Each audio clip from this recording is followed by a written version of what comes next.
বিধানসভায় জোর সওয়াল করেছেন, তিনি বলেছেন আইন হলে ওয়াকফ সম্পত্তি ধ্বংস হয়ে যাবে। হঠাৎ আপনার মনে পড়লো ওয়াকফ সম্পত্তি।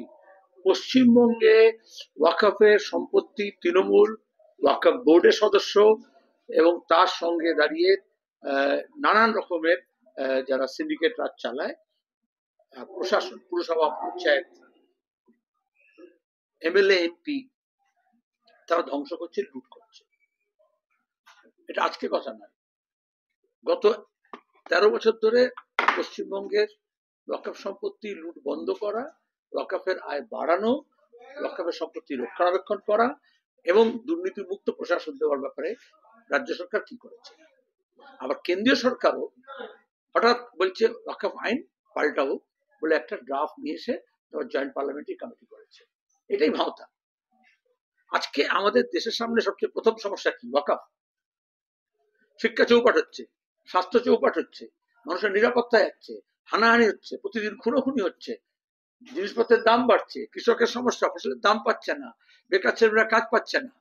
তাহলে এখান থেকে সরিয়ে কেন করা হচ্ছে? তুমি এখানে যারা বসে আছো, তোমরা কজন এর মধ্যে ওয়াকফের সম্পত্তি নিয়ে হচ্ছে তোমার গিয়ে হয় তার থেকে লাভ নিয়েছো বা লাভ পেতে পারো, বা ক্ষতি হয়েছে তোমার, বা ক্ষতি হতে পারে বলে মনে করছো? কজন এর আগে ওয়াকফ আইনটা কি, কেন ওয়াকফ হয়েছে, এই দিয়ে কথা জানে আমাদের দেশে? মুখ্যমন্ত্রী জানেন, মমতা নেই জানেন, সংখ্যালঘু দপ্তরে তিনি মন্ত্রী হয়েছেন। ইতিমধ্যে গত শতাব্দী থেকে এই শতাব্দী আমাদের দেশের সংসদে সবচেয়ে বেশি দিন যে পার্লামেন্টারি কমিটি চলেছে তার নাম হচ্ছে জয়েন্ট পার্লামেন্টারি কমিটি অন ওয়াকফ। গত শতাব্দী 90-এর মাঝামাঝি থেকে প্রথম চেয়ারম্যান হয়েছিলেন বিজেপির ভাইস প্রেসিডেন্ট সিকান্দার বাক্ত, তারপরে কংগ্রেসের মেম্বার ছিলেন, আমাদের ভাইস প্রেসিডেন্ট ছিলেন, মন্ত্রী ছিলেন, ভাইস চেয়ারম্যান ছিলেন রাজ্যসভার রামান সাহেব, কে আর রামান। আমিও তার সদস্য ছিলাম। ইনফ্যাক্ট আমি প্রস্তাব করেছিলাম যে আমরা কেউ সভাপতি হব না, অন্য কেউ হোক, কারণ তখনও পশ্চিমবঙ্গে ওয়াকফ নিয়ে নানা রকমের প্রশ্ন উঠত। তারপরে আমরা সেই জেপিসি রিপোর্ট দিল, তার ভিত্তিতে একমাত্র পশ্চিমবঙ্গ যে তার আইনটা সংশোধন করলো, আইনটা লাগু করলো, ওয়াকফের সম্পত্তি আমরা সার্ভে করলাম এবং সেখানে দাঁড়িয়ে নতুন করে কম্পিউটারাইজ করা হলো। তারপর আমরা বললাম ওয়াকফ ফর এডুকেশন, ওয়াকফের যে সম্পত্তি আছে সেটা থেকে যাতে শিক্ষার প্রসার হয়, বিশেষত মেয়েদের, গরিবদের, অসহায়দের, অনাথদের, যার জন্য ওয়াকফ বলা হচ্ছে, ওয়াকফ নামে করা আছে, তাদের জন্য কাজে লাগাতে হবে। আজকে লুট হচ্ছে গোটা দেশে হচ্ছে, লাক্ষাদ্বীপ থেকে নাগাল্যান্ড পর্যন্ত গোটা দেশে ওয়াকফ সম্পত্তি লুটকে রোখার জন্য যে ব্যবস্থা নেওয়া উচিত সেটা ওয়াকফ আইনে আছে।